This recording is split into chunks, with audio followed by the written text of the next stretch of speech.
9 మందినేమో under ground unfit, ఇక కొంతమందినేమో same జాబ్కు fit ఇచ్చారు. అట్లా కాదు, ఇది కారుణ్య నియామకం లాగా జరగాలి.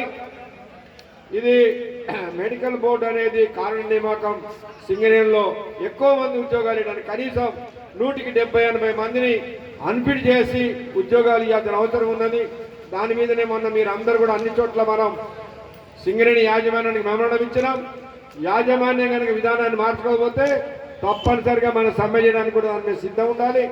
కాబట్టి అట్టనే మన సొంత ఇంటి పథకం కానీ, మన పెర్క్స్ మీద ఇన్కమ్ ట్యాక్స్ సమస్య కానీ, మైనింగ్ స్టాఫ్ వాళ్ళ సమస్యలు కానీ, ఇంకా ఇతర సమస్యలు మనం పెట్టిన 31 డిమాండ్ల మీద రేపు 28వ తారీఖు తర్వాత మరి మనం ఇచ్చే పిలుపుకి కార్మికులందరూ సిద్ధంగా ఉండాలి. దీనికి మీరు అన్ని మైండ్స్ మీ కూడా ప్రచారం చేయాలని చెప్పేసి కోరుతూ, ఈ సాంబశివరావు గారు మాట్లాడిన తర్వాత ఈ జరిగే కవాత్ కార్యక్రమాన్ని జయప్రదం చేయాలని చెప్పేసి కోరుతూ నాకు అవకాశం ఇచ్చారు.